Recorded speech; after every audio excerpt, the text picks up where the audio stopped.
Salve, salve, ouvintes e ouvintes do podcast do lado esquerdo do muro, do Conexão Israel. Estamos de volta, outra semana, primeira semana de janeiro, primeiro podcast do ano. Não vou entrar na discussão aí da década, é o primeiro podcast do ano. 2020, estamos gravando aqui na sexta-feira, dia 3 de janeiro, e a gente tinha a gente tem uma série de notícias hoje, inclusive convidados especiais, mas a gente não tem como começar esse podcast sem ser pela principal notícia da noite, vamos dizer assim, né? Não sei nem se é da semana, mas da noite, que foi o bombardeio israelense, o bombardeio americano no Iraque, que causou o assassinato do comandante das brigadas, da Guarda Revolucionária, né, iraniana, chamado Qassem Soleimani, né? O Soleimani, General Soleimani, que é a Guarda Revolucionária, também é conhecida como a Força Quds. Ele estava em uma visita no Iraque, junto com outros oficiais iranianos e oficiais de milícias pró-Irã no Iraque, e houve um bombardeio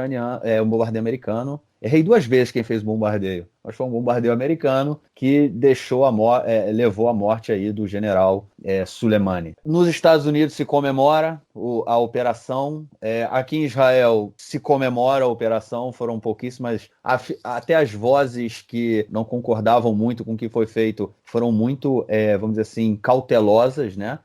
Mas, de uma forma geral, o assassinato do comandante da Guarda Revolucionária Iraniana foi visto com bons olhos aqui em Israel. Isso muda muito, pode mudar muita coisa, né, cara, na política regional aqui, na política externa regional. A liderança da Jihad Islâmica em Gaza, né, que é ligada ao Irã, já falou que ele falou, né, que o Soleimani era uma pessoa que não tinha esquecido a causa palestina, e a força dele, a luta dele continua viva. O Hezbollah também se pronunciou. Enfim, foi um assassinato, vamos dizer assim, muito importante em termos de política internacional. Ele não era uma pessoa qualquer, ele não era o chefe de uma milícia que atua no Iraque, não. Ele era simplesmente o comandante da Guarda Revolucionária do Irã. Lembrando aí também que a gente, nos últimos meses, né, já tem um aumento, mais de mês, até ano, do tensionamento entre Estados Unidos e Irã aqui na região. Os Estados Unidos, o governo Trump se retirou do acordo nuclear com o Irã, a Europa foi que ficou. A gente teve ataques a navios no Golfo Pérsico, a navios tanque, né? A gente teve a principal refinaria de ônei da Arábia Saudita que foi atacada, foi bombardeada, e o Irã foi acusado indiretamente de ter participado indiretamente do ataque. Enfim, a região a relação entre Irã e Estados Unidos não está calma. A gente tem que ver também que a Arábia Saudita é aliada americana na região. O Iêmen está em guerra entre milícias pró-saudita e pró-Estados Unidos e milícias pró-iranianas, e foi do Iêmen que, inclusive, saiu o bombardeio que destruiu a principal usina de petróleo na Arábia Saudita. Enfim, aqui em Israel, o Netanyahu resolveu encurtar a visita que ele estava fazendo à Grécia para debater uma questão do gás israelense. Está voltando. As colinas do Golan, o Monte Hermon, né, que agora essa semana está muito frio aqui, nevou, então tem um lugar de esqui, ele foi fechado para os visitantes hoje, mas os moradores do norte falam que não estão sentindo nada, não há tensão na fronteira com o Líbano, mas enfim, está todo mundo cauteloso e esperando o que vai acontecer. Quer acrescentar aí, cara? Enfim, como o Marcos falou, não foi um assassinato comum, né? Na verdade, ele é considerado, o Irã não tem esse cargo, mas ele é considerado o chefe do exército, das Forças Armadas iranianas, né? Ele era o general responsável por ações secretas do Irã no exterior, não à toa ele estava no Iraque. Ele ia cotar até para substituir o Ayatollah Khomeini quando ele fosse substituído, mas ele foi assassinado agora por essa operação norte-americana. Agora, acho que é importante a gente perguntar o seguinte, né? Como é que isso pode afetar Israel? Como é que o Irã, hoje em dia, afeta Israel e como pode afetar, né? O Irã, hoje em dia, é acusado por Israel, com evidências bastante razoáveis, né? Ou claras, dizendo de maneira mais clara, da inteligência israelense, das Forças Armadas israelenses, do serviço secreto, como um fornecedor de armas para o Hezbollah, para o Hamas e para a Jihad Islâmica, principalmente, né? apesar do Hamas e a Jihad Islâmica não serem xiitas, o Irã apoia os dois grupos com armas, né? Apoia os braços armados desses dois grupos na luta contra Israel, o país que eles não reconhecem, e a maneira que o Irã tem de influenciar no conflito. Também dá armas para o Hezbollah, esse sim, um grupo xiita, que está presente no Líbano, é uma força política e paramilitar também, né, com ações de guerrilha e de terrorismo, exatamente igual ao Hamas e o Jihad Islâmica, com a diferença que a Hezbollah participa da vida política no país, no Líbano. E o Irã fornece armas para todos esses grupos. Não é o primeiro general iraniano que é assassinado no exterior por uma operação de outro país. Israel já matou, que eu me lembro agora de memória, pelo menos 2 generais iranianos em operações na Síria, o Irã envolvido até os dentes na guerra civil na Síria. O Irã prometeu retaliação, disse que Israel ia ver um inferno na sua frente, mas no final das contas a gente não viu nada além de alguns foguetes caindo do Líbano para Israel, um outro revide de Israel, e coisas que ficaram por isso mesmo em 3, 4 dias. 3, 4 dias foram resolvidas, né? Só que esse general ele é um peso maior. E o Irã ameaçou de vingança os Estados Unidos e Israel. Não foi só os Estados Unidos que eles ameaçaram de vingança. E aí a gente pergunta, né? Dessa vez vai ser diferente? O Irã está sofrendo sanções dos Estados Unidos e de outros países por causa do programa nuclear, né? Como o Marcos falou, o Trump ele voltou atrás no acordo que o Obama tinha feito, que o Irã reduziria o enriquecimento de urânio em troca do cancelamento das sanções. O Trump, uma das primeiras coisas que ele fez foi cancelar esse acordo. O Irã está passando por manifestações sociais muito grandes, né? O regime do Estado Islâmico do Irã, né? A República Islâmica do Irã, desde 79, né? Desde a Revolução Islâmica, está passando por um momento muito sensível, não sei se é o mais sensível até agora, mas com certeza um dos mais. O governo não tem dinheiro, mais ainda com sanções, e eles estão envolvidos em outras guerras na região, no Iraque, na Síria, em outros conflitos. No Iraque não é necessariamente uma guerra, mas a guerra civil na Síria. Eles estão em conflito frio com a Arábia Saudita, mas que às vezes tem os momentos de esquentamento, né, vamos dizer assim. E, enfim, eles prometeram vingança aos Estados Unidos e Israel. Eu acho que o Irã não tem muitas condições agora de fazer nada muito diferente do que eles fizeram nas últimas vezes que alguns militares importantes foram assassinados, como incitar o Hezbollah e o Hamas a fazerem ataques esporádicos contra Israel. Eu não posso prever o futuro. Acho que o Irã também não pode, de repente, correr agora para o programa nuclear, para enriquecer mais urânio e acelerar a bomba atômica deles, porque falta dinheiro, né? Se eles tirarem mais dinheiro do social, eles vão se complicar com os protestos que eles estão sofrendo. E com as sanções tudo complica, metido em conflitos no exterior mais ainda. Então, é difícil que eles também arrisquem mais sanções, né? Se eles realmente tentarem agora acelerar o programa nuclear. Então, eles estão realmente num dilema, eles se envolveram em coisas demais, e o dilema que eles estão passando agora não é pouco sensível, não. Eu não acredito que vai sair uma grande retaliação, apesar de que esse é um fato muito grande no Irã, né? Morreu o número 2 do país, talvez, né? A gente possa dizer assim. Eu também não me surpreenderia se o Irã fizesse alguma coisa inovadora, mas tomasse uma atitude corajosa, digamos assim, e partisse para um confronto armado, para uma operação militar de revide em grande escala. Não me surpreenderia por causa da posição do Soleimani no país. Mas eu não acredito que isso vai acontecer, não. Mas a gente tem que ficar atento aos próximos passos que vão ser dados, porque o acontecimento de agora ele não é qualquer coisa. Foi um assassinato de um general,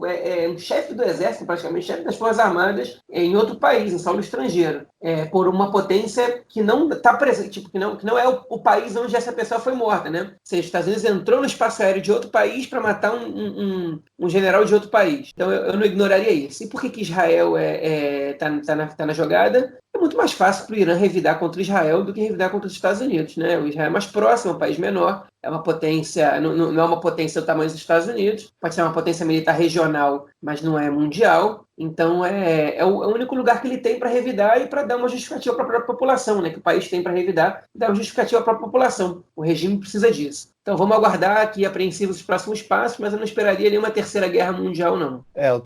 Eu já ouvi hoje eu também li no Facebook hoje algumas pessoas falando de terceira guerra mundial e tudo mais. Eu também sou da sua linha, eu não acho que vai acontecer algo desse tamanho. Eu concordo com o que você falou, que esse assassinato ele tem uma proporção muito maior do que outros assassinatos, como foi o caso do Abu Lata, né, que foi morto por Israel e era membro da Jihad Islâmica, ou um assassinato de um oficial do Hezbollah, não importa, mas realmente houve um assassinato do principal general iraniano. Mas é interessante a gente pensar também que, tudo bem que nada tinha sido desse tamanho, né, mas todo o conflito, né, ou essa guerra fria, vamos dizer assim, entre os Estados Unidos e o Irã, no último período, ele tem sido muito dessa forma, né? Por exemplo, o Irã derrubou um drone americano que estava fazendo espionagem, nada aconteceu. O Irã é acusado de ter explodido um navio-tanque no Golfo Pérsico e nada aconteceu.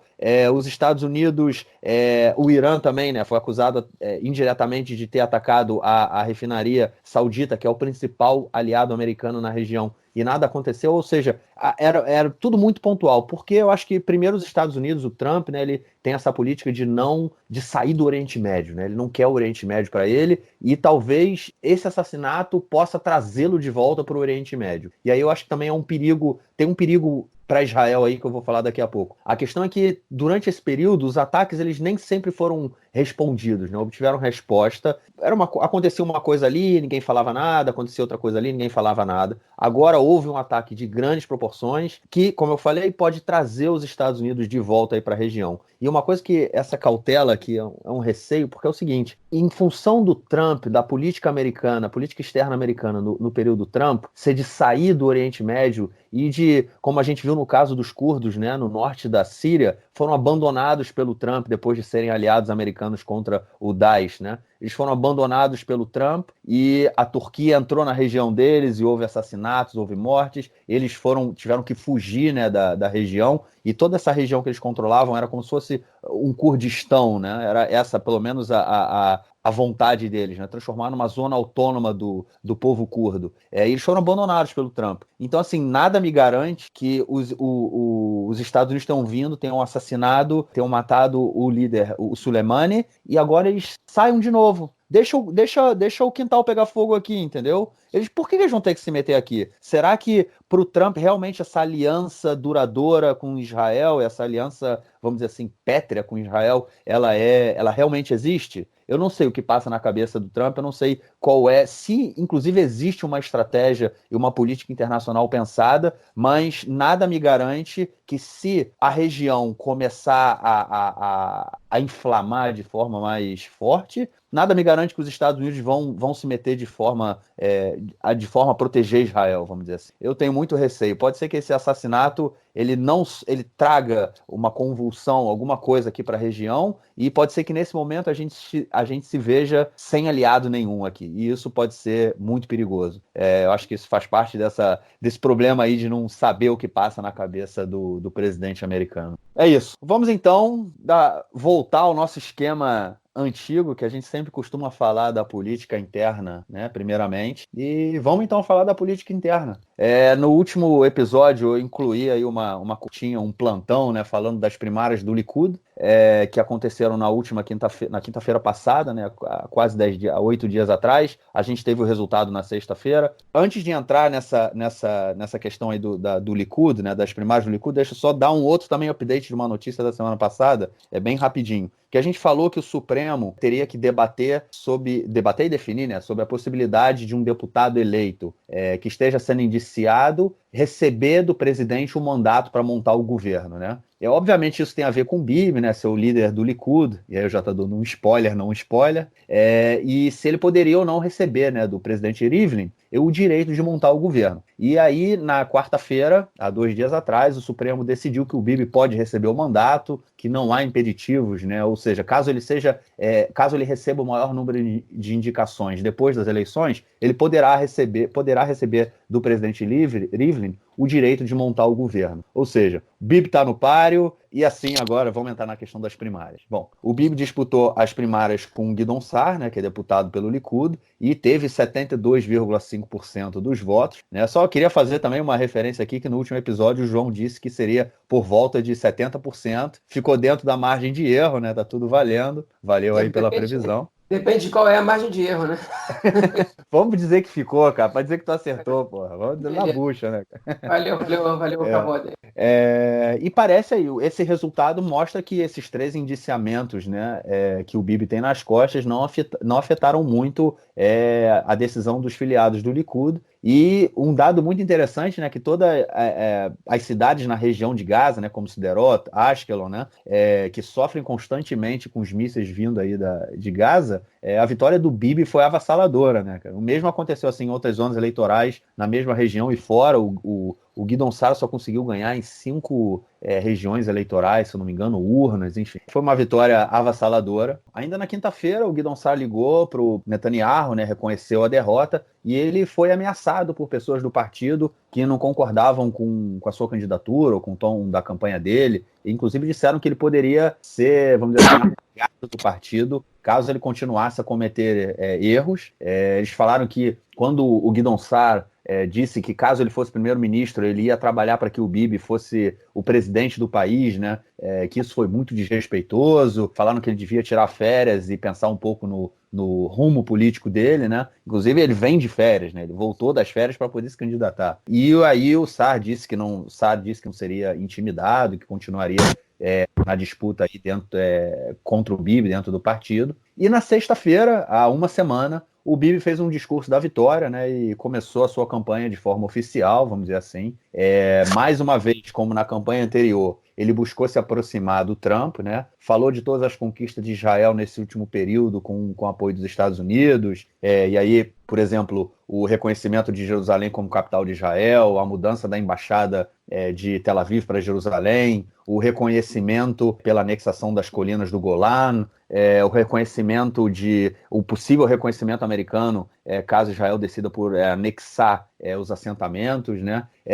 Enfim, e continuou dizendo que com a ajuda dos Estados Unidos, né, no futuro governo, ele iria, por fim, definir as fronteiras do país, né, as fronteiras de Israel, que ia colocar pressão, né, nos Estados Unidos para que eles reconhecessem a anexação do Vale do Jordão por Israel, o norte do Mar Morto, os assentamentos israelenses na Cisjordânia. E aí é importante dizer, né, que quando ele dá esses 3 tópicos, né, sobre o Vale do Jordão, que é a fronteira com a Jordânia, e os assentamentos israelenses, ele já está dando um desenho mais ou menos de como é a fronteira definitiva que ele quer construir para o país, né? Mais ou menos, a gente começa a entender como isso vai se construir. E também falou da formação de uma aliança de defesa com os Estados Unidos, que mantenha a liberdade de ação de Israel, acabar definitivamente com o risco Irã, e a normalização dos países, a normalização das relações aí com os países árabes. Isso tudo me chamou a atenção porque, primeiro, com essa coisa aí do risco Irã, a gente acabou de falar, né,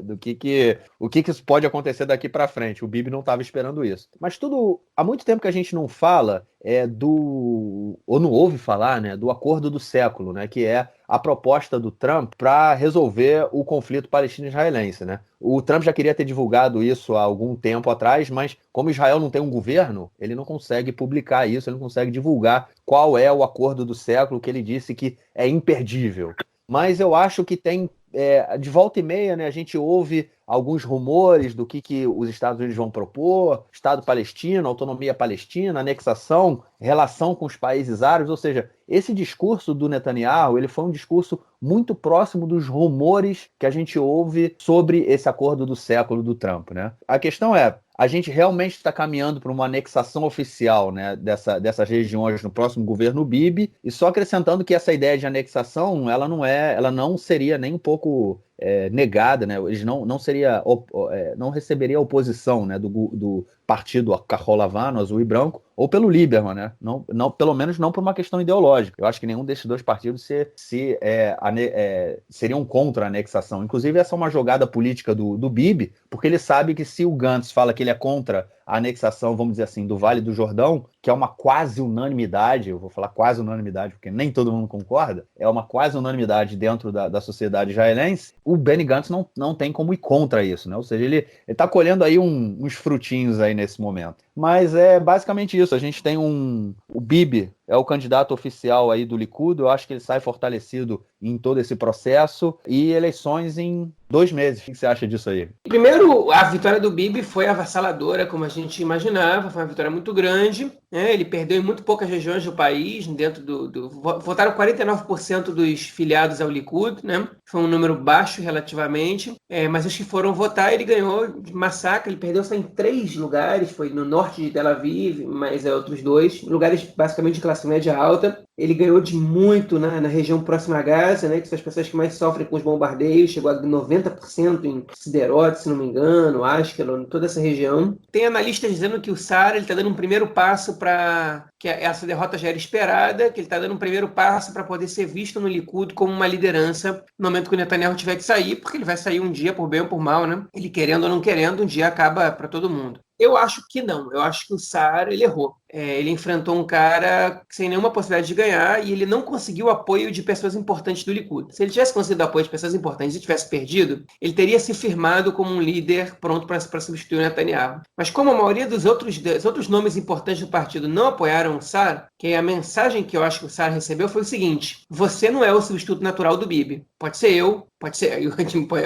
qualquer um desses aqui. Então é bom você se acalmar aí, porque a gente não te vê como. Pode até ser que a gente não veja o Netanyahu como a pessoa que a gente mais gostaria que estivesse representando o partido. Mas também não é você, né? Essas pessoas também têm aspirações, logicamente. O Israel Katz, a gente sabe que ele tem essas aspirações, embora ele não se atreva a ir contra o Bibi. O Israel Katz hoje é o ministro do exterior de Israel, né? Conseguiu crescer depois de muitos anos como ministro de transporte. Enfim, então para mim isso foi uma derrota do Saar, para alguns analistas não. O Bibi ganhou essas internas do Likud, mas ele não tinha, mas isso não significou muito, porque pouco tempo depois ele teve que pedir imunidade, que a gente vai falar sobre isso daqui a pouquinho. Ele tomou a decisão dele sobre isso. As pesquisas mostram um panorama parecido com antes, ou seja, a vitória do Bibi nas internas, que muitos eleitores do Likud falaram, o Bibi levantou a base, com essas internas foram boas para o Likud, as pessoas saíram fazer campanha. Isso não se refletiu nas pesquisas, elas estão mais ou menos iguais, com uma ligeira vantagem para o azul e branco, que deu uma crescida de leve. E, enfim, não estou vendo isso como, não estou vendo essa questão como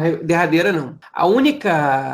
O único fator novo que pode estimular positivamente a campanha do Netanyahu é esse bombardeio norte-americano no Irã. Porque o Netanyahu ele é pioneiro nessa luta contra o Irã, né? Ele sempre aponta o Irã como o principal inimigo de Israel e ele não deixa de falar nisso. E numa iminente situação de guerra, né, com o Irã, de conflito ou do que seja, ele passa a perna para cima ele passa a perna dos concorrentes, né? Ele fala, olha só, eu estou avisando isso há muito tempo, estou trabalhando para isso. Esses caras aí estão falando de Palestina, estão falando de acordo, estão falando disso, e o Irã está ameaçando se vingar de Israel. Ainda não saiu pesquisa depois que aconteceu, porque no momento que a gente está gravando foram horas atrás o ataque norte-americano, mas isso sim pode beneficiar o Netanyahu. Mas isso a gente prefere deixar um pouco mais para depois, porque a gente precisa falar sobre a questão da imunidade, né? E aí já peço licença para o Marcos, se ele me permitir, para já entrar nesse tema. Peraí, cara, eu já te permito, deixa eu só fazer um comentário aí sobre essa questão do Saar ainda, que eu concordo com o que você falou, eu também acho que ele saiu queimado desse processo. Ele saiu queimado porque ele bateu,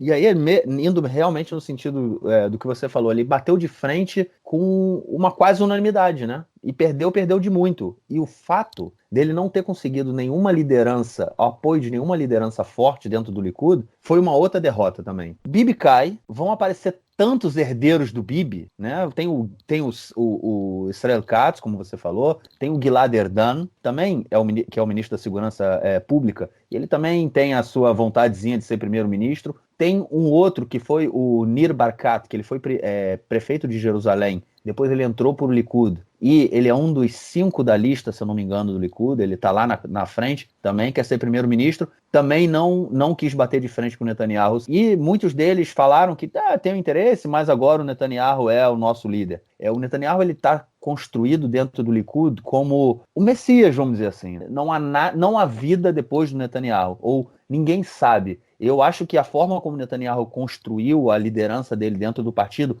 e a liderança dele dentro da sociedade israelense também, ela vai muito nesse sentido, de que as pessoas não conseguem bater. Ele se construiu como uma unanimidade e as pessoas não conseguem bater de frente com ele. Eu acho que esse processo que o Saar passou ele realmente não foi positivo para ele. Ele surgiu tipo a pessoa de fora que quer derrubar a nossa unanimidade. E quando a unanimidade cair, quem vai surgir no lugar dele por conta de todo o enraizamento dessa política que ele construiu vão ser os seus herdeiros e não o Guidon Sarr. É previsão, é um achismo, mas eu acho que o Guidon Sarr não tem um futuro político de proeminência dentro do Likud aí no próximo período. Bom, segue aí com a imunidade, cara. Pois enfim, muitas pesquisas já vêm apontando, né, que se o Netanyahu pedisse imunidade à Knesset, né, ao parlamento israelense, ele derrubaria um pouco a popularidade dele. A verdade é que, enfim, como é que funciona esse processo?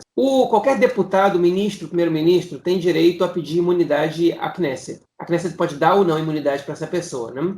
Quem avalia isso é uma comissão da Knesset, né? Como se fosse uma comissão eleita para a comissão da Knesset, que se chama que como se fosse a primeira comissão, né? Comissão principal, um número reduzido de parlamentares, que obviamente é equilibrado com o número de parlamentares da situação e da oposição. A gente não tem essa comissão da Knesset porque ela precisa de governo para ser formada. E a última foi dissolvida ainda em 2018.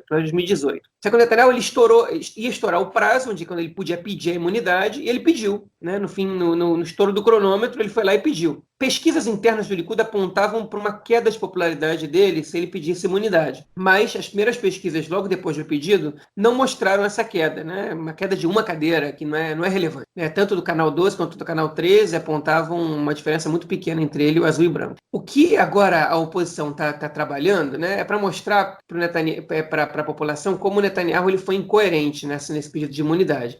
No ano passado, antes das eleições de abril, ele foi entrevistado pela jornalista Keren Marciano. Ele apareceu de surpresa no canal 12 de televisão para ser entrevistado. Ele que não dava entrevista coletiva há vários anos, né, porque ele não gosta de dar entrevista. Ele, logo depois de uma entrevista do Gabi Ashkenazi, o número 4 da lista do azul e branco, um ex-militar muito popular entre os eleitores do próprio Likud, Netanyahu fala assim, a campanha dele para mim disse, vai lá e dá uma entrevista agora para que ninguém fale da entrevista do Ashkenazi. Ele apareceu de surpresa lá, ele deu a entrevista dele, ela foi muito boa entrevistadora, no estilo israelense de perguntas, ela imprensa as pessoas contra a parede, mesmo ele sendo primeiro-ministro, ela não deixou ele respirar, e ela falou, você vai pedir imunidade ou vai fazer qualquer processo, vai dar início a qualquer processo de aprovação de uma lei que impeça o seu julgamento como qualquer outro cidadão? Ele falou assim, o quê? Como assim? Né? Respondendo, eu não fiz nada disso. E ela ficou forçando, mas você vai fazer? Eu não tenho intenção de fazer nada disso, eu confio na justiça, eu acho que eu nem vou receber nenhuma acusação, porque eu sou inocente, porque não tem nada, nunca teve nada. E ela foi pressionando, seu partido vai fazer alguma lei e tal. Eu não posso falar em nome das pessoas do meu partido, eu posso falar que eu não tenho nenhuma intenção de fazer isso, não vai ser nem preciso e blá blá. Mas ele deixou claro, não tem nenhuma intenção de pedir imunidade. Aos poucos, né, o Aretz, inclusive, fez uma reportagem, como foi mudando o discurso do Netanyahu, né, até que ele chegou numa situação de que alguns dias antes que ele pediu imunidade, ele disse que a imunidade era uma rocha, né, que solidifica a democracia, o direito à imunidade. Né? É curioso que o Rabin, no último discurso dele antes de falecer, ele usou a mesma expressão para dizer que a violência ela destrói essas bases que solidificam a democracia israelense. O Netanyahu ele usou a imunidade parlamentar, né? E por que eu estou comparando com o Rabin? Porque o Rabin, em 77, quando surgiu uma série de acusações contra ele, pela conta que a sua esposa era arintiana dos Estados Unidos, já porque ele foi embaixador lá, ele deu uma entrevista na televisão renunciando e dizendo que não vai pedir imunidade nenhuma, que ele tem que ser julgado que nem todos os outros cidadãos. O Netanyahu não teve a mesma postura, né?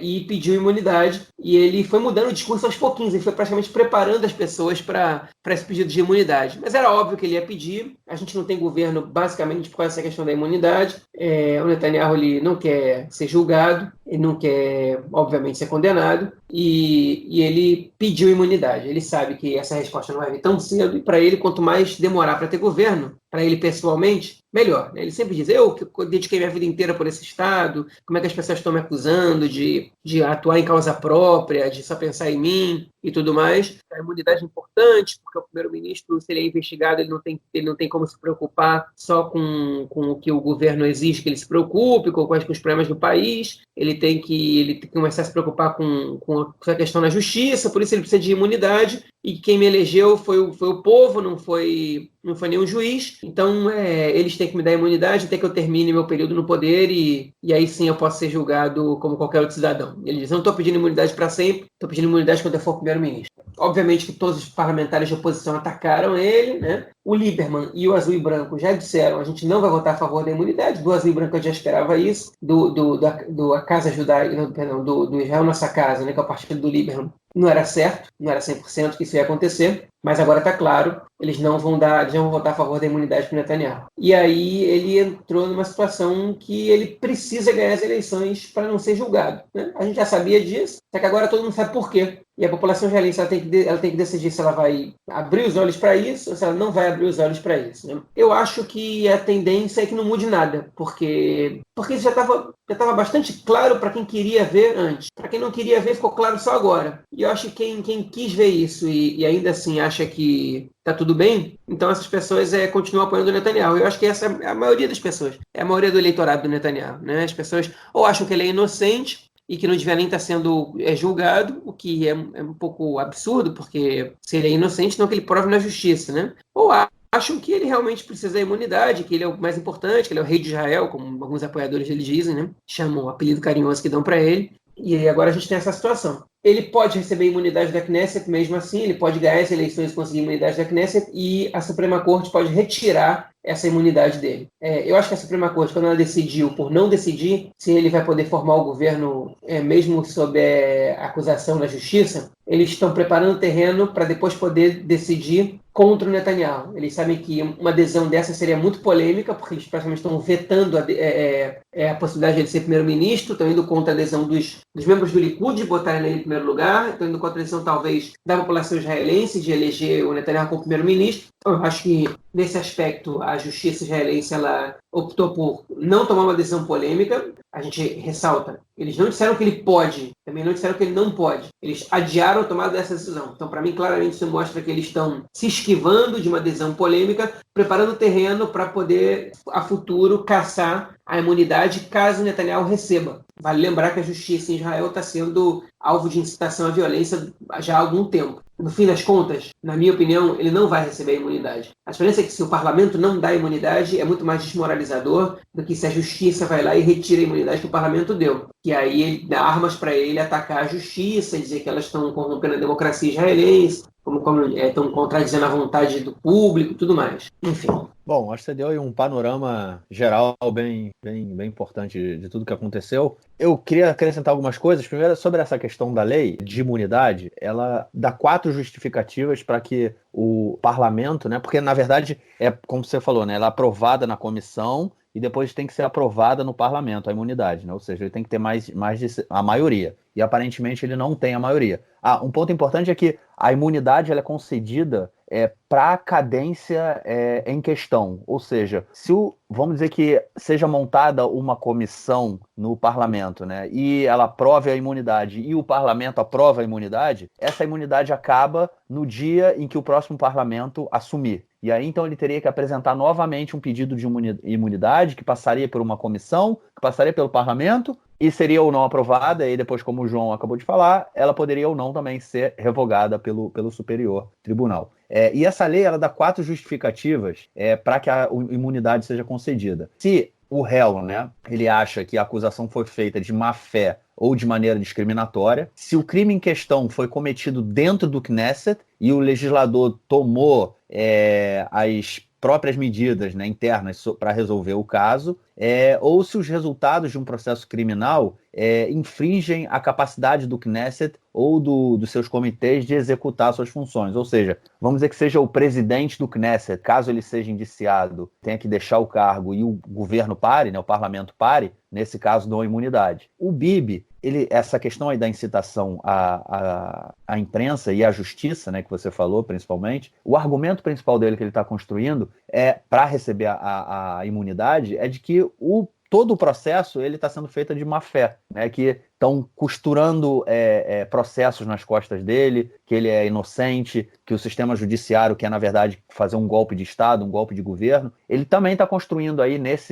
dentro da sociedade israelense, aí eu concordo com você, não é dentro da disputa política, né? A decisão pela imunidade ou não, ela é uma decisão política. Ela não é uma decisão baseada em sim ou não, uma prova de múltipla escolha, né? É uma decisão política. Eu também fiquei surpreso com a decisão do Lieberman em dizer que não apoiaria a imunidade, apesar do Lieberman não ser contra a imunidade. Eu acho que isso é uma coisa interessante. Ele votaria contra a imunidade na comissão para não ter que passar por essa discussão no pleno geral, porque ele novamente seria o fiel da balança nessa discussão. Ele que seria a pessoa por dar ou não a imunidade ao Netanyahu. Então, ele para não se queimar com o público dele, ele prefere nem discutir o tema. Até porque a gente está num governo aí que em 2 meses acaba. Eu, particularmente, aí eu vou dar um chute. Não acho que o Netanyahu vai ser julgado.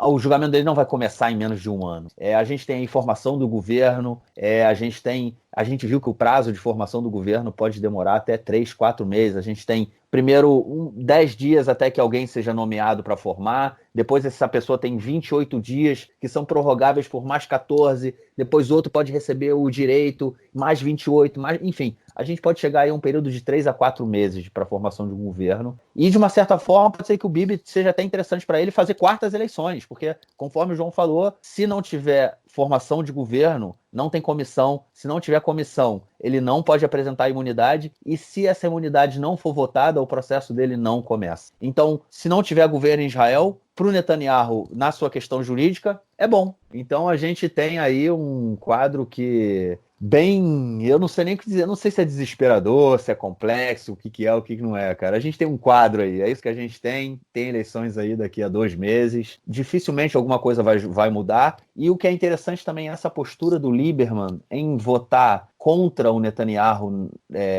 pela imunidade dele, já mostra também um pouco de como está se desenhando o quadro político, né, para pós-eleitoral. Ou seja, se o Netanyahu não abrir mão da imunidade, o Lieberman não vai fazer governo com o Likud. Né, avaliando hoje o que está acontecendo. O Lieberman não vai fazer governo com o Likud, pode fazer o governo com azul e branco, mas de qualquer forma, dificilmente um dos blocos vão ter maioria.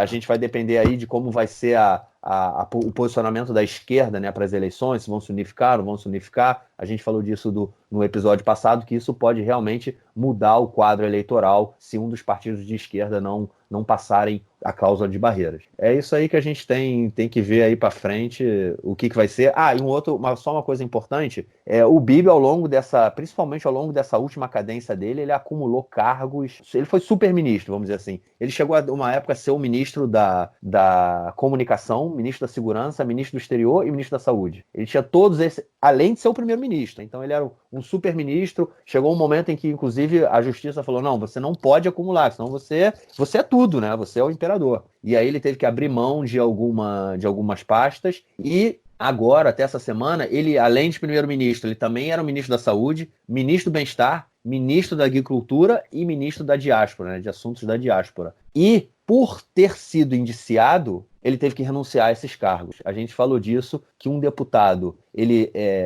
como primeiro-ministro, ele não precisa renunciar caso ele seja indiciado, mas como ministro, sim. Ou seja, todos esses ministérios que ele também estavam na mão dele, ele teve que abrir mão, ele teve que renunciar, ele vai ter que indicar novas pessoas, porém mantém o cargo de primeiro-ministro. É isso aí, vamos ver o que vai acontecer na semana que vem, e se alguma coisa vai tomar o noticiário, a não ser o ataque americano aí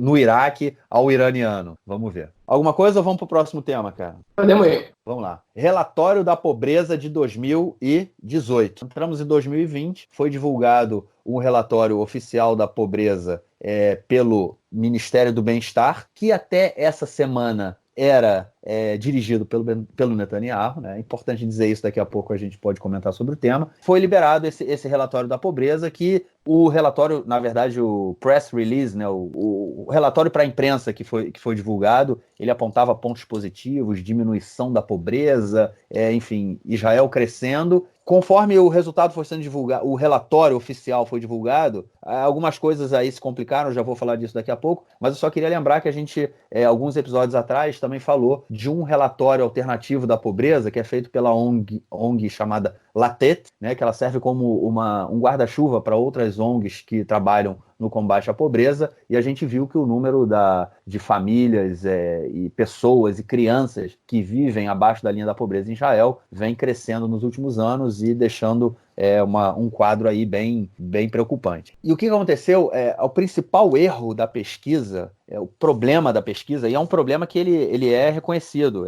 O INSS, vamos dizer assim, né, o Instituto Nacional de Segurança Social, quando ele liberou a pesquisa, ele falou desse erro, que é o seguinte: eles não conseguiram fazer pesquisa de qualidade, uma amostragem qualitativa, né, com um número representativo, em Jerusalém Oriental, né? E só lembrando que em Jerusalém Oriental vivem cerca de 350 a 400 mil árabes em situação econômica e social muito grave, a grande maioria pobre, a grande maioria vivendo abaixo da linha de pobreza. Eu arrisco a dizer assim que andar por Jerusalém Oriental é como andar por uma favela no Rio, em São Paulo, é muito parecido, não tem calçamento, não tem esgoto, não tem educação, não tem saúde, não tem estrutura, não tem polícia, não tem correio, não tem hospital. E essas 400 mil pessoas, elas não foram incluídas nesse relatório. Ou seja, é claro, e o relatório diz isso, que caso essas pessoas tivessem sido incluídas nesse quadro total, os pontos positivos que são apontados pelo governo aí na melhora dos índices de pobreza seriam revertidos. Ou seja,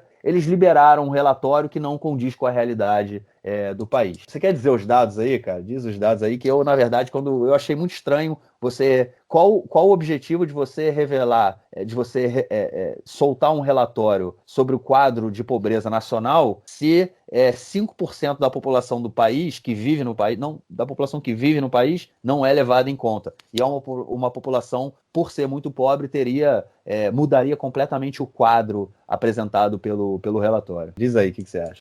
Bom, eu vou dar uma explicada em algumas coisas no relatório, porque é verdade o que você está falando, tá? Ela desconsidera a população de Jerusalém Oriental, mas o relatório ele é honesto em vários aspectos, tá? E acho que isso a gente também tem que levar em consideração. Em primeiro lugar, eu acho que o mais importante desse relatório, mais importante até do que os números que ele apresenta, é o editorial, né? Não é exatamente um editorial, mas é uma carta de abertura, uma introdução de uma página, que é assinado pelo professor Daniel Gottlieb, que é o professor, eu digo porque em Israel o termo professor é usado para professores universitários, né? Ele é doutor, né? O pós-doutor, ele é vice-diretor de programação e pesquisa do Bituach Leumi, que é o Instituto de Seguridade Social de Israel, semelhante ao INSS no Brasil, que está sob o guarda-chuva do Ministério do Bem-Estar Social, cujo titular da pasta é o Netanyahu, até essa semana que ele vai ter que nomear outra pessoa porque ele foi obrigado pela justiça. Mas enfim, essa carta, né, essa introdução do Gottlieb, tá? Ele na verdade, é uma ação que fala muita coisa pra gente, porque ele não se esquiva de ser crítico à política do governo, né, em relação ao combate à pobreza. O que a gente pode dizer é que o combate à pobreza ele não mudou muito nos últimos tempos. Ele aponta uma redução de 0,4% no número de famílias pobres em Israel, mas ele não... mas se você inclui Jerusalém Oriental, a tendência é que esse número fique parecido, porque a gente sabe que Jerusalém Oriental segue sendo uma região muito pobre, o investimento não aumentou lá, então ele não mudou. Agora, ele não mudar é ruim, né, porque o professor Gottlieb, durante toda essa introdução, ele compara Israel com os países da OCDE. Desde 2009, quando Israel entrou, né, para passar a ser parte da OCDE, essa medição é feita, que Israel sempre teve entre os países com o maior número de pobres da OCDE. É importante dizer, os critérios adotados por cada país na medição de pobreza, eles são diferentes, né? O Chile e o México, por exemplo, são países, ou a Turquia, são países que são considerados de terceiro mundo, né, e fazem parte da OCDE.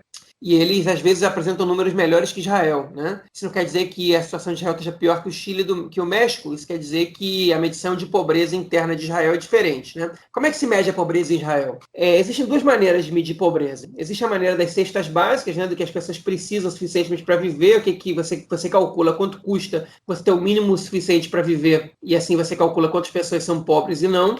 Quem está abaixo disso é a pessoa que está abaixo da linha da pobreza, quem está acima da linha da pobreza, no caso. E existe a medida de Israel, que se faz de acordo com a média, né, que é uma medida que é mais importante para o país, né? Em geral, os países de primeiro mundo utilizam, porque são países que não estão em situação de emergência de fome na maioria da população, então eles podem analisar a pobreza de uma maneira mais abrangente. O que é feito é o seguinte: você calcula a média de quantas pessoas ganham, né, da riqueza das pessoas, na verdade, do capital familiar, e você diz que quem recebe menos de 50% dessa média, de 50% para baixo, é considerado pobre. E Israel tem hoje 14% das famílias do país pobres, né? Que é uma coisa bastante grande, né? Comparado ao... Perdão, 18% das famílias do país são pobres. É um número bastante alto, comparado aos países da OCDE. Era 18,4% em 2017, quando incluía o Jerusalém Oriental, né? Ele diz, o professor Gottlieb, entre outras coisas, que o Estado ele tem políticas proativas, né, de emprego, de aumento contínuo do salário mínimo, de incentivo ao trabalho, e isso ajuda a reduzir pobreza, né? São as medidas liberais. Você tenta de alguma maneira aumentar o emprego, mesmo que o salário diminua, você faz uma política proativa para isso, para você tenta desenvolver um pouco mais a livre concorrência, e o aumento do salário mínimo foi uma coisa que se deu em um acordo entre o sindicato e os próprios patrões, né? Em 2015, se não me engano, teve um aumento razoável do salário mínimo, de mais de 3%, que favoreceu um pouco o combate à pobreza, né? Então, ele diz que esses são pontos positivos. Ele diz que o problema, tá, é que o governo não tem um olhar, e isso justamente tem a ver com o olhar, com o desempenho do Netanyahu como ministro do Bem-Estar Social. O governo não tem um olhar atento às camadas mais pobres da população, nem a grupos de risco, como eles chamam, grupos de risco, que são idosos, crianças e mães solteiras, né? São os que ele considera. O governo ele tem uma política, né, de luta contra a desigualdade ineficaz, se é que isso existe, né? Essas são as próprias críticas dele. Não existe política pública para reduzir pobreza para os lugares, para os setores da população onde o número de crianças é maior, e a aposentadoria público-privada de Israel, ela claramente está aumentando o número de pobres no país, quando o número de aposentados está cada vez sofrendo mais com a diminuição da sua renda, né? Ele cita que tem algumas questões como o aumento do preço dos remédios, dificulta também a situação da população mais velha, de mais idosos, mas ele critica bastante a política pública, né, para combate à pobreza do governo Netanyahu. Ele fala pouco de desigualdade, o que faz com que ele seja menos acusado de esquerdista e tal, por parte dos críticos à sua análise. Ele está falando muito mais de pobreza realmente. Ele compara as políticas de Israel de combate à pobreza com as da OCDE e mostra que Israel diminui menos a pobreza do que a maioria dos países da OCDE. E ele também mostra que a camada intermediária da população, ela, apesar de não ter entrado na linha de pobreza, ela perdeu renda, né? E aí é o único ponto que ele toca em desigualdade. E que isso é muito perigoso, porque num futuro não muito distante, uma camada muito grande da população, que é a maioria, ela pode se aproximar da linha da pobreza, né? Ele compara os dados de 2018 com os dados de 2002, que foi antes de Israel entrar numa recessão. Ele diz que a quantidade de pessoas, tá, que está um pouco acima das pessoas que recebem ajuda do Ministério do Bem-Estar Social e do Bitur Leumi, é 45%. E que essas pessoas elas têm um risco de que, se acontecer alguma coisa na situação do país, se o país entrar numa crise, acontecer algum tipo de problemática, essas pessoas elas podem entrar na linha de pobreza. E que em 2002 era muito menos gente que estava nessa situação, já antes da recessão, e muita gente entrou nessa situação de pobreza, né, em 2002, 2003, quando o país passou por um momento mais complicado. Enfim, números para quem quiser ver, são 469.400 famílias que estão na linha de pobreza em Israel, mais ou menos 1.810.500 pessoas, dos quais 841.700 crianças, né? Um número bastante alto. já mostra para a gente que as famílias mais pobres são as que têm mais filhos, e a gente já sabe disso, né? Não é escondido, não é segredo para ninguém, que são basicamente as famílias ultra-ortodoxas e árabes israelenses, além de alguns outros grupos étnicos sociais, como os beduínos, né? A população árabe israelense ela chega a quase 50% de pobres, embora esse número tenha mostrado uma melhora em relação a 2017, mas nada me faz pensar que isso não tem a ver com a não inclusão dos dados de Jerusalém Oriental nesse relatório. Mudou de 51% para 47%, mais ou menos. Só que dentro da população árabe israelense, excluir os habitantes de Jerusalém Oriental, ela é muito significativa para essa consideração. Então, o Netanyahu ele comemorou o relatório de forma bastante cínica, né, eu acho, mas a oposição atacou o Netanyahu por causa do relatório. Ou seja, leu o relatório quem quis. Agora, a gente pode notar má fé do governo no momento que eles divulgaram o relatório. Porque eles deram para a imprensa, antes da coletiva do diretor do Bitur Leumi, do Instituto de Seguridade Social, eles deram para a imprensa meia hora de acesso ao relatório antes da conversa com ele. O relatório, obviamente, é escrito em um economês que não é tão fácil de entender. A imprensa precisa de um pouquinho mais de tempo para consultar alguns profissionais, né, para poder avaliar melhor o relatório, né, para que depois porque a gente sabe que a entrevista coletiva que é dada pelo diretor do Bitur Leumi, ela é muito importante porque vai sair na imprensa no dia seguinte, né, na mídia em geral. E ela não teve esse tempo para ter acesso ao relatório, eles tiveram que ver rápido os primeiros dados e assim a comemoração do Netanyahu nas redes sociais e com base nisso escrever. Então só alguns dias depois as primeiras análises começaram a ser feitas, né, e foi mostrado não é bem assim, né, dessa medição. Não é bem assim, não é tanto assim para comemorar, e as críticas vieram. De 2016 para 2017, Israel, pela primeira vez nos últimos não sei quantos anos, talvez 10 anos, 8 anos, diminuiu o número de pobres do país, e agora eles mostraram esse número, essa diminuição pelo segundo ano seguido. Só que dessa vez eles tiveram que maquiar, o governo teve que maquiar o relatório. Né? Ninguém acreditou nessa medição. A comemoração do Netanyahu foi desmedida. Salvo os meios de comunicação oficialistas, né, governistas, ninguém levou a sério essa comemoração do Netanyahu. Inclusive, alguns até criticaram. Mas, enfim, esse relatório diz alguma coisa sobre Israel, diz que o país, economicamente, ele vem crescendo, que a torta, ela cresce, né? É uma expressão que se usa em português e também em hebraico, e ela não é repartida igualmente para a população. Né? E a pobreza no país, ela é cada vez mais preocupante, porque ela está afetando cada vez mais setores da sociedade que vão trazer mais prejuízo para o futuro. Né?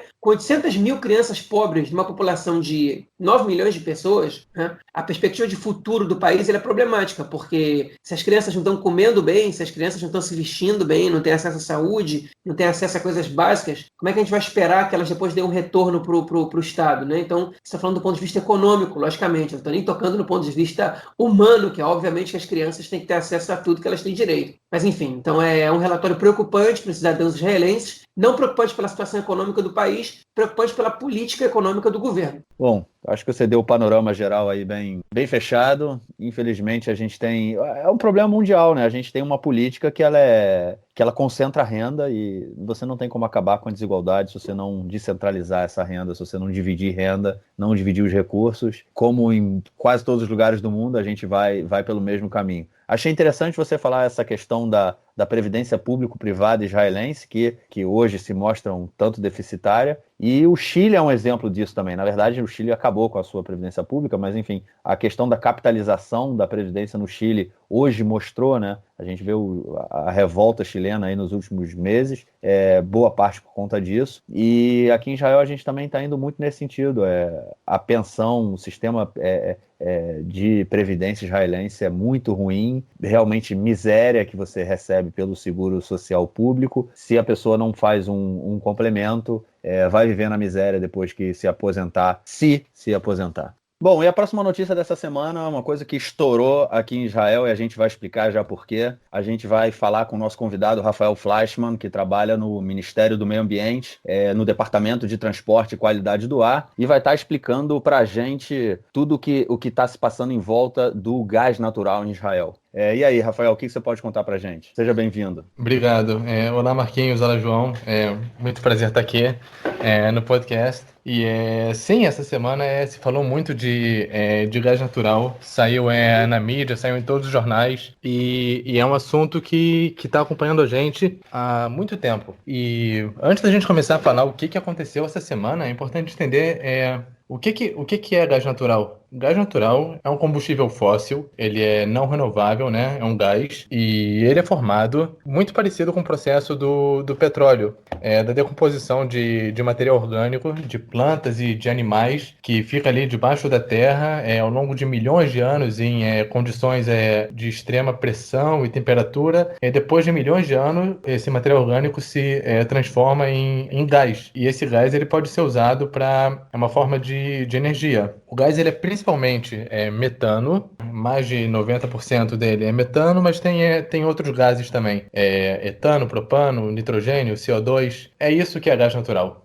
O gás natural, ele é menos nocivo para o ambiente do que o Ó, petróleo? sim, o gás natural ele é menos nocivo, ele tem. É importante dizer que o gás natural, quando você queima ele ainda emite CO2, que é o gás de efeito estufa. Ele ainda emite outros gases que poluem a atmosfera. Inclusive, todo o processo de queima em alta temperatura produz, ele emite óxidos de nitrogênio. E o gás natural também emite isso, só que ele emite muito menos do que queimando compostos do petróleo. E por isso, ele faz sentido no ponto de vista do meio ambiente. Você usar gás natural é melhor do que você usar petróleo, e também ele é melhor do que você usar carvão, que até alguns anos atrás era o principal combustível usado para gerar eletricidade em Israel. E desde que se descobriu e se começou a extrair gás natural, estão se adaptando às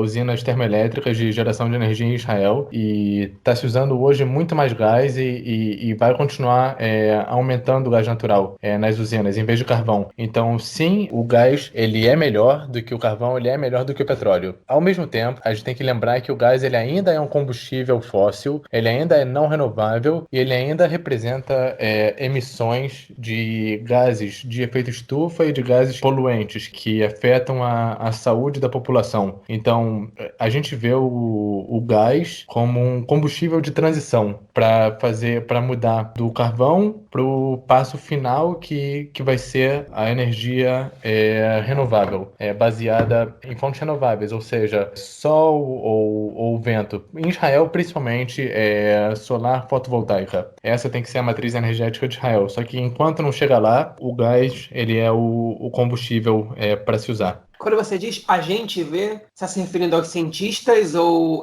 ao governo especificamente? É boa pergunta. Quando eu digo a gente, não, eu estou me referindo ao governo. Certamente ao Ministério do Meio Ambiente, mas também ao Ministério da Energia. Rafael, antes do João entrar explicando pra gente como é que se deu a descoberta do gás em Israel, você sabe dizer se a produção de gás ela é mais barata do que a produção de petróleo, no caso a extração e a produção? Eu sei dizer que o gás, ele é nosso. O gás ele foi encontrado na zona econômica marítima de Israel e o gás ele é nosso. Então tem uma vantagem econômica e também tem uma vantagem de segurança energética, que é nossa. Petróleo, não tem petróleo em Israel. Então todo o petróleo que a gente usa, ele é importado. A gente tem algumas refinarias em Israel, tanto em Asdod quanto em Haifa, e a gente importa petróleo de outros países e a gente faz o processo de refinamento do petróleo aqui. Mas isso é mais caro porque a gente tem que importar e também tem uma questão de segurança energética. Entendi. Beleza. João, você quer dar aí uma palhinha pra gente sobre a descoberta do gás aqui em Israel? Como é que isso aconteceu? Vou dar um panorama histórico rapidinho, tá? Israel é um país que tradicionalmente é conhecido, né? Ainda que esteja localizado no Oriente Médio, talvez é a região do mundo onde tem as principais reservas de petróleo exploradas, né? Israel é um país, como o Rafael disse agora, que ele praticamente não tem nenhum poço de petróleo, não tem nenhuma exploração de petróleo. O pouco petróleo que Israel recebe a um preço barato, ele é fruto do acordo de paz que Israel fez com o Egito, quando Israel devolveu a Península do Sinai, que lá sim é uma região com petróleo. Foi parte do acordo que Israel compraria petróleo a um preço muito barato do Egito, mas é um acordo também com prazo de validade que não sei nem se já expirou, mas até alguns anos não tinha expirado, mas também isso não atendia nem perto da demanda israelense para isso. Para vocês terem uma noção, em 2009, Israel investia 5% do seu PIB em importação de produtos energéticos, entre eles o petróleo, né? Em 2013, Israel importava Haifa mais ou menos 100 milhões de barris de petróleo por ano. Petróleo cru também, a maior parte dele, para ser refinado, como o Rafael falou, em Ashdod e em Haifa. Mas Israel, energeticamente, né, e isso é muito curioso, uma infeliz coincidência para as fronteiras do país, tanto a Jordânia, muito próxima de Israel, quanto o Egito, quanto a Península do Sinai, tem campos de petróleo e Israel não tem. Então Israel sempre foi um país muito deficitário nessa parte dos produtos, nessa parte da produção de energia, né, de produtos energéticos, se é que a gente pode chamar isso de produto energético, combustíveis e tudo mais. Por isso que Israel usa o carvão até hoje como fornecedor de energia elétrica. Israel também, para quem já foi ao país, sabe que vem em muitas casas, em muitos apartamentos, em muitos edifícios, placas de energia solar, energia eólica não é tão desenvolvida assim, mas em alguns centros até existe, porque o país, né, os governos ao longo de toda a história compreendem que a questão da energia, e isso é parte do discurso do próprio Netanyahu para explorar o gás, para te entender as polêmicas que vieram com esse caso, ele usa a expressão segurança energética, né, para se referir a isso, porque Israel hoje em dia não tem segurança energética. Qualquer crise do petróleo, qualquer conflito e qualquer desentendimento com os países produtores de petróleo, o Israel pode ficar seriamente comprometido em relação à energia. Por isso que essa questão do gás é tão importante. No ano 2000, se descobriu pela primeira vez o gás natural em Israel. Ele começou a ser explorado finalmente em 2004. Né? Ele ficava próximo ao litoral de Ashkelon, a última cidade grande de Israel, próxima à fronteira com Gaza. Não era uma reserva imensa, mas Israel começou a explorar. Na verdade, esse foco já está quase esgotado. Em 2009, Israel descobriu uma outra reserva chamada que se chamou de Tamar, né? Próxima a Haifa, com uma quantidade muito maior a ser explorada de gás natural. Se não me engano, isso começou a ser explorado somente em 2013. E, de uns anos para cá, se descobriu esse último poço, que é o que eles chamaram de Leviatã, próxima a Haifa também, que é uma reserva bastante considerável de gás natural. Eu não tenho agora exatamente a quantidade, mas Leviatã, se não me engano, 22 bilhões de pés cúbicos, né, de gás natural, que foi uma polêmica gigante até decidir como é que vai ser a exploração, quem vai explorar. No final ganhou a licitação uma parceria de uma empresa israelense com uma empresa norte-americana, e Israel começou a explorar essa semana, né? As empresas começaram a trabalhar essa semana. As polêmicas, a princípio, não foram as polêmicas dessa última semana, elas eram polêmicas de ordem econômica, né? Na verdade, como qualquer país do mundo aconteceria, você acha uma reserva natural e você tem que debater quem vai ganhar com essa reserva, né? Quem vai lucrar com essa reserva, quem vai explorar, os direitos são de quem. O governo Netanyahu, que é um governo de cunho mais neoliberal nesse aspecto, ele se apressou a licitar a exploração e a privatizar a parte da exploração, e obviamente isso teve uma polêmica na sociedade israelense, foi parar na justiça, e só recentemente a justiça permitiu que essas reservas fossem exploradas. As pessoas que alegavam que precisava ser rápido e licitar logo estão dizendo que pela segurança energética de Israel, pela própria segurança do país, a gente não podia perder tempo na hora da exploração disso, e que não podia começar a desenvolver uma tecnologia pública para isso, porque podia demorar anos para que isso fosse feito, e que o Estado é ineficiente, e todo esse discurso que a gente conhece bem. E outro discurso que a gente também conhece bem é que o gás pertence à população, não pertence ao setor privado, e que, além disso, eles acusaram de que iam ter gastos públicos imensos na exploração desse gás, despesas imensas que iam ser custeadas com os impostos dos cidadãos antes da licitação, que as isenções propostas no esboço do programa do governo, do Mitveh Gás, né, do programa do gás, eram muito altas, e que, no final das contas, as empresas iam lucrar às custas da população, e que isso ainda ia prejudicar a independência de Israel, no caso, a autonomia de Israel, a soberania de Israel em relação a decidir com quem ia ficar o gás e tudo mais. Foi uma discussão que a justiça depois deu ganho de causa a proposta do governo, e o gás finalmente foi explorado começou a ser explorado essa semana. Deixa eu só dar um acréscimo aí nessa questão de como foi toda essa polêmica, né, na época da privatização. É porque os campos que Israel achou, a partir dessa última década, tem o campo de Tamar, né, que já está sendo explorado, e tem também outros 3 campos, que é Leviatã, Karish e Tanin, que na verdade, eu vou fazer a tradução, né, os 3, Leviatã significa baleia, Karish, tubarão, e Tanin, jacaré, crocodilo. Então esses foram os nomes que foram dados aos campos de petróleo, que realmente, em cima do que já o João falou e o Rafael falou também, como é um gás e ele vai acabar em algum momento, ele não vai vai garantir automaticamente a independência energética israelense, mas, por outro lado, ela vai garantir que Israel entre no mercado internacional do gás, né? Israel vai começar a exportar gás, principalmente para a Europa, o que para a Europa é muito bom. Inclusive, o Netanyahu está nesse momento voltando de Atenas. A gente está gravando aqui na sexta-feira, são 2 horas da tarde aqui em Israel. Ele está voltando de Atenas, ele esteve em Atenas numa reunião com o ministro do exterior grego e com outros representantes do Chipre para debater a construção de um gasoduto vindo de Israel até o Chipre, depois Grécia, para que dali possa fazer a distribuição para a Europa. Para a Europa isso é muito positivo, também diminui a dependência energética, né, da Rússia, que a Europa importa muito gás da Rússia, e agora Israel entra aí nesse jogo também. E quando esses campos foram descobertos, né, e realmente é muito dinheiro, é muita, não só a questão do dinheiro, mas também da questão da segurança energética e da segurança nacional do país, né? E aí se sentiu a necessidade de criar um modelo de regulação, né? Como o João falou, tinham 2 empresas já que estavam explorando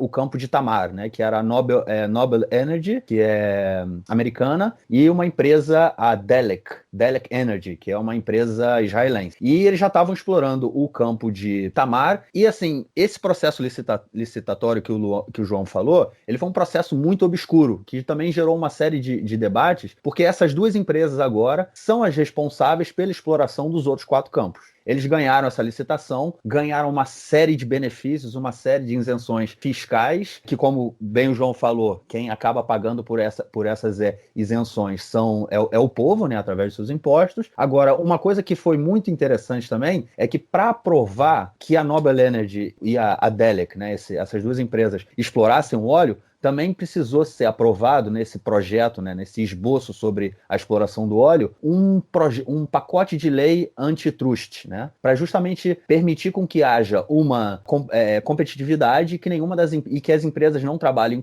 em conjunto para delimitar, né, definir qual vai ser o preço do gás. Que o preço do gás, a definição do preço do gás ainda esteja sob controle do governo israelense, né? Só que o maior temor na época, e aí foi do pessoal que entrou com apelação, porque aconteceu, esse esboço, né, esse projeto de lei do gás, incluía o projeto antitrust, ele foi aprovado numa comissão, depois ele foi aprovado pelo parlamento, e aí apresentou-se apelações no Supremo para que o projeto não fosse levado à frente, né? Que o Meretz, né, o partido Meretz apresentou, o partido, na época era o Machaneh Tzioni, né, que era o Avodá e o Atnuá, que Atnuá não existe mais. Outras instituições de meio ambiente, de qualidade de governo, entraram com processo para que o projeto do gás não avançasse da forma como foi proposta pelo governo. O Supremo mandou segurar o projeto por 1 ano e o debate continuou. Depois de 1 ano, eles falaram, o projeto tal como ele foi aprovado, ele não pode ser utilizado. O governo voltou refez o projeto de lei, né, os tópicos que haviam sido embargados pelo Supremo, e depois, em maio de 2016, o projeto foi aprovado pelo parlamento, e aí tudo começou. Toda essa questão era tão interessante que, por exemplo, durante o período da votação, o ministro da Economia era o Aryeh Deri, né, que é do partido Shas, ultra-ortodoxo, e ele renunciou ao cargo. Ele falou que não aceitava, que ele não queria ser, porque ele, como ministro, quando foi formado o pacote de lei antitrust, o ministro, ele recebeu a força de cancelar, de dar isenções fiscais às empresas no negócio, né? De qualquer negócio, não só nesse, de qualquer negócio que se o negócio for avaliado que ele é importante para o interesse nacional ou para a segurança nacional, as empresas podem receber isenção fiscal. E quem dá essa isenção fiscal é o ministro da Economia. Na época era o Aryeh Deri e ele falou, eu não quero participar disso, eu não vou dar essa isenção, porque é uma isenção astronômica, né? E o Netanyahu assumiu então como ministro da Economia e ele dá a isenção e o projeto é iniciado, né? Inclusive o responsável pela comissão antitrust, né, do governo, que se chama David Gilad, ele se demitiu do cargo, né, em protesto à aprovação do pacote da lei antitrust, dizendo que ele não garantia nada, e a diretora da autoridade israelense de eletricidade, né, que se chama Orit Farkash Cohen, vamos dizer assim, que ela é tipo uma ANEEL, né, que é a agência reguladora. Ela também falou que o projeto ele não servia aos interesses da população israelense, que no final da conta iria pagar muito mais pelo gás, o gás ia ser mais caro, e que o interesse do governo era um interesse comercial ao invés de ser o interesse nacional. O que é melhor para a população? Não, na verdade, o que é melhor para o mercado, para os investidores. Essas eram as críticas que foram feitas, mas eram críticas políticas, né?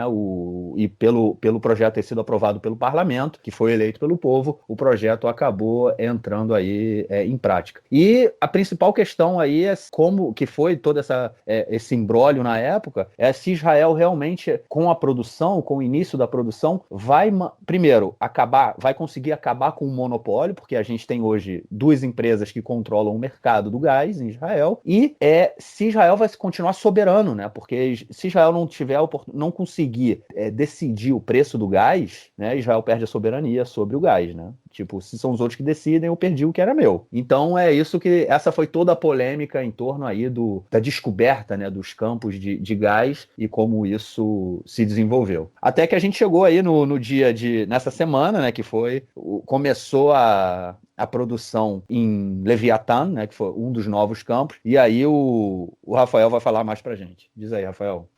Sim, mas antes de começar a falar de Leviatã, a gente tem que falar de Tamar. Antes de falar de Tamar, a gente tem que entender um conceito que é as águas territoriais. No mar tem duas zonas que são definidas para os países. Tem a zona mais perto da costa, que se chama Mar Territorial, que é até uma distância de 12 milhas náuticas, e depois disso tem a Zona Econômica Exclusiva, que é 200 milhas náuticas. Qual a diferença? O Mar Territorial é uma região onde as leis do país elas estão quase todas valendo. O país ele tem toda a sua soberania ali, o Estado. E depois disso tem a Zona Econômica Exclusiva, que de fato isso dá direito a fazer atividades econômicas para o país, mas nem todas as leis elas valem nesse território. Então, o que aconteceu em Tamar, que é como o João falou, é o poço de gás que foi descoberto hoje e que já está sendo explorado. Quando se começou a explorar o gás de Tamar, se decidiu construir uma plataforma a 22 quilômetros da praia. E isso está já além do mar territorial, ou seja, na zona econômica exclusiva. O que isso quer dizer? Que a regulação ambiental ali ela é praticamente nula. Então, o que aconteceu foi que a plataforma de Tamar, que ela está operando já há alguns anos, ela foi feita com padrões de tecnologia relativamente baixos. E, de fato, ela polui muito. Ela emite muitas substâncias que são tóxicas, tanto para a saúde das pessoas, quanto para o meio ambiente. E, de fato, tem muita emissão saindo de Tamar. E aí, o que aconteceu? Na verdade, o que aconteceu hoje foi que essa semana que começou a se explorar a estação de Leviatã, mas a luta ambiental que está tendo em torno de Leviatã, na verdade, ela é muito mais antiga. O ponto principal é onde vai ser a plataforma de Leviatã. O que tem um grupo, principalmente o grupo de moradores ali em torno da região de Hofdor, na praia de Dor, que eles estão dizendo que a plataforma deveria ser longe dali. E, por outro lado, tem onde o Ministério da Energia decidiu botar a plataforma a 10 quilômetros da praia de Dor. E toda a discussão é em torno do lugar da plataforma. Os moradores eles estão com medo de que a 10 quilômetros da praia vai ter uma plataforma tratando o gás, e isso pode gerar poluições semelhantes à poluição que tem em Tamar. Então eles têm receio. Então começou todo um movimento de moradores, principalmente, Ambiente, que eles se organizaram através de uma ONG que chama Shomrei Habayit, traduzindo seria os protetores da casa, que eles estão falando, essa plataforma não pode ficar a 10 quilômetros da praia, ela tem que ficar mais longe, mais lá para o fundo do mar. Eles até falam, essa plataforma deveria ficar em cima do poço de Leviatã, que está a 120 quilômetros. E, por outro lado, o Ministério da Energia, o Ministério do Meio Ambiente e também outras ONGs de meio ambiente, inclusive ONGs que são grandes e antigas e respeitadas em Israel. Por exemplo, o Adam Teva Vedin, ou a Chevra Le'Aganat HaTeva, ou o Reshut HaTeva Ve'Aganim. Eles não apoiaram o movimento do Shomrei Habayit e falaram essa plataforma sim tem que ficar naquele lugar. E aquele encontrado foi considerado o lugar ideal. Por quê? Primeiro, porque ele está dentro do mar territorial. Então, ali a lei ambiental, ela vale. Então, essa plataforma, ela está sendo construída, ela foi construída já com tecnologia totalmente diferente de Tamar. Ela, desde o início, o Ministério do Meio Ambiente exigiu usar um princípio que chama BAT, que é Best Available Technology, a melhor tecnologia disponível. Então, essa plataforma tem coisas que a de Tamar não tem. Por exemplo, ela tem um circuito fechado, ela tem queima do gás. Se tem um excesso de gás, ela queima o gás. Pode parecer esquisito, mas do ponto de vista ambiental, é melhor você queimar o gás do que você liberar ele sem queimar. E também ela é construída sobre uma torre fixa no fundo do mar. É um lugar que não é fundo demais, então a plataforma ela vai lá no fundo do mar, ela tem perna e ela tem uma torre e ela está presa ali no fundo do mar. A opção de fazer mais longe ia isentar a plataforma da regulamentação de meio ambiente e ia ter que se usar uma tecnologia de plataforma flutuante. E isso é uma tecnologia, na época, era uma tecnologia menos madura e tinha risco também. E aí, do ponto de vista até de segurança energética e até de segurança mesmo, é mais fácil também você fiscalizar e você proteger uma plataforma que está a 10 quilômetros do território, em vez de uma plataforma que está a 120 quilômetros do território. Então teve todo esse movimento que já dura alguns anos, fizeram dezenas de apelações na justiça para mudar a posição da plataforma e não conseguiram. Então, de fato, todo mundo concorda que o gás natural é importante, mas o que tinha ali era um efeito que a gente chama de NIMBY, que é Not in my backyard, que é não no meu jardim. Todo mundo sabe que tem que ter o gás, que tem que ter a plataforma, mas ninguém quer isso perto da sua casa. A gente vê o mesmo fenômeno em várias outras lutas ambientais e de projetos grandes. Enfim, o que aconteceu essa semana foi que a plataforma começou a operar. E o que acontece quando a plataforma começa a operar? No início, os tubos que estão ligando desde o poço de gás até a plataforma, no início eles estão cheios de gás nitrogênio. E quando você abre a válvula e o gás começa a fluir do poço até a plataforma, esse gás nitrogênio que está no tubo, na tubulação, ele vai sendo expulso. E ele vai sendo expulso pelo gás natural que está empurrando esse gás. E ele vai assim até que no início sai apenas nitrogênio, que tem que falar, nitrogênio é um gás, é o principal componente do ar, é um gás que não reage, é um gás que não tem problema nenhum do ponto de meio ambiente. Mas aí, num certo momento, começa a sair uma mistura de antes bastante nitrogênio e um pouco de gás, e aí a porcentagem de gás vai aumentando, até que uma hora sai só gás, 100% gás e não nitrogênio. Então, é isso que é o Nishuf. Nishuf a gente pode traduzir como ventilação, que é para você começar a operar, você tem que liberar todo esse nitrogênio que está na tubulação e também vai sair uma certa quantidade de gás. E qual que é o problema disso? O problema é que o gás, ele igual eu falei, ele é principalmente composto de metano, que é um gás que ele não tem efeito na saúde das pessoas, ele não é um poluente para a saúde das pessoas, mas ele é sim um gás de efeito estufa, mais forte do que o gás carbônico, inclusive, bem mais forte, mas ele tem outros componentes, e ele tem um componente numa composição muito, muito, muito pequena, que chama benzeno. O benzeno é um gás perigoso. Ele é um gás que ele é classificado como cancerígeno, com certeza, igual cigarro, igual asbesto. Bom, ele faz mal para a saúde das pessoas. Agora, a quantidade de benzeno no gás natural é uma quantidade muito pequena, e inclusive o gás natural de Israel ele é um gás de alta qualidade. Inclusive, sobre o que o João falou, do gasoduto que vai de Israel para a Europa, tem o ponto de vista de que vai ter uma independência do gás da Rússia, mas também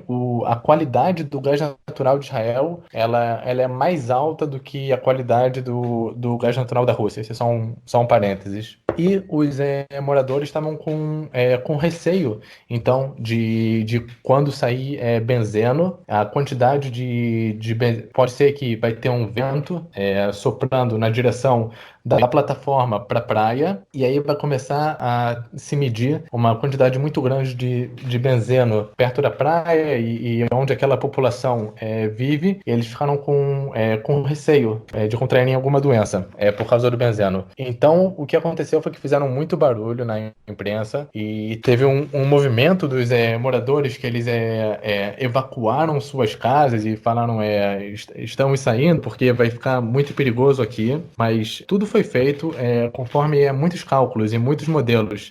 E os modelos estavam prevendo que a concentração de benzeno ela ia aumentar muito pouco, se é que ia aumentar, e isso não apresentava risco nenhum para a população. Também é importante dizer que o benzeno ele é um elemento perigoso, mas ele faz parte, por exemplo, da gasolina.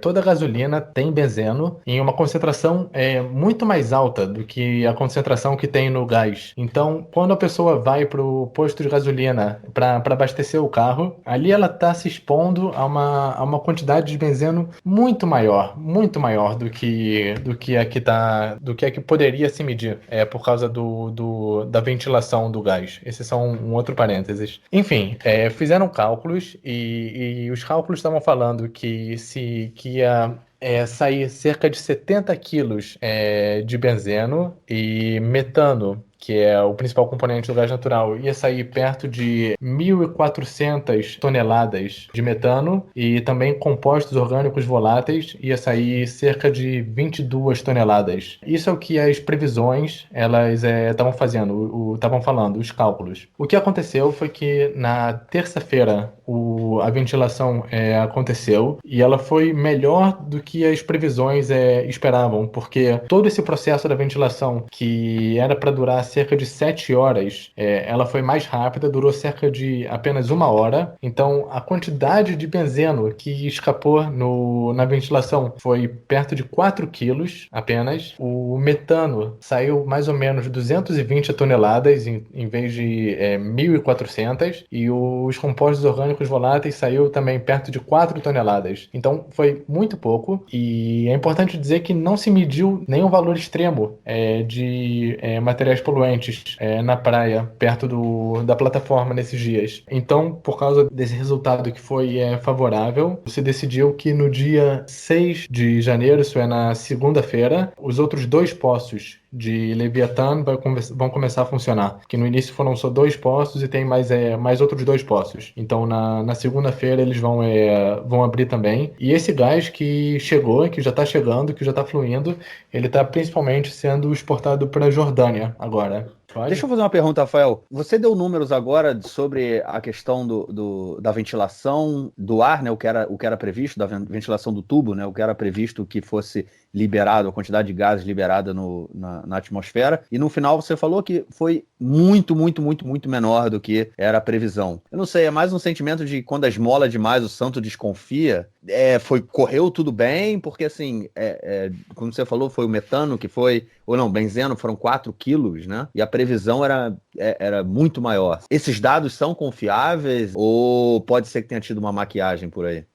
Olha, eu não vou dizer que eu estava lá, eu não fui na plataforma, eu também não fui na sala de controle para medir, mas eu confio, eu vou explicar por quê. O que aconteceu foi que quem fez os cálculos, todo mundo fez o cálculo, sim, também o Ministério do Meio Ambiente fez cálculos, mas o principal agente que fez o cálculo foi o órgão que está responsável pela extração do gás, que é a companhia Noble Energy. E quando você vai fazer uma conta dessa, um cálculo desse, você pega coeficientes que são os maiores. Você pega o pior cenário possível. Então, você costuma exagerar e você fala, isso é o máximo. E na hora foi muito menos. Então, por exemplo, eu sei que isso informação não oficial, mas eu vi que eles faziam os cálculos e quando eles chegavam num número, depois eles multiplicavam por 8, por coeficiente de segurança. O que aconteceu foi que a qualidade do gás, ela é muito alta, ela é até mais alta do que se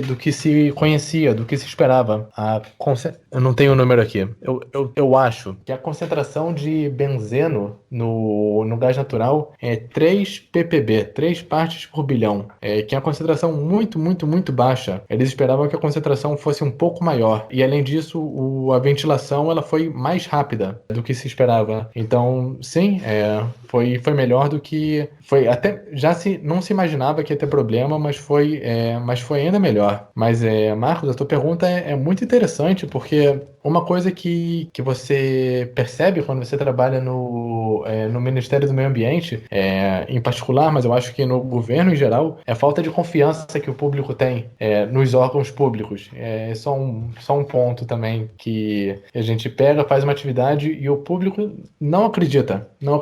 Enfim. É porque também na semana passada, ou 2 semanas atrás, começou também uma outra série de apelações, vamos dizer assim, né? A tirote, né? A mesma pergunta, a mesma palavra que você queria ontem, pro Supremo, falando justamente dessa questão da poluição, né? E eu ouvi moradores da região de Hofdor, que você falou, no rádio, falando que o problema é que os dados, justamente o que você falou, os dados da medição e da previsão, eles são fornecidos pela Noble Energy, né? Ou seja, a empresa que vai fazer a extração. E se a empresa que vai fazer a extração, ela obviamente tem interesses, né? Ela não vai querer dar um número que seja um número que dê garantias a quem é contra a extração, entrar na justiça e que a justiça pare, né, o processo todo. Obviamente que a gente tem aí, a partir do momento que a gente está falando de bilhões de dólares, é óbvio que é muito mais difícil a justiça parar alguma coisa. Mas eu acho que vem disso também essa desconfiança, né? Há interesses em toda a parte e o negócio é muito grande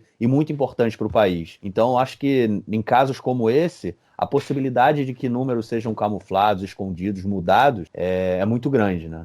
Sim, desconfiança. Sim, mas também tem que falar que tem estações de qualidade, de medição da qualidade do ar do Ministério do Meio Ambiente e também dos órgãos ambientais da região. E naquela região tinham 8 estações medindo a qualidade do ar.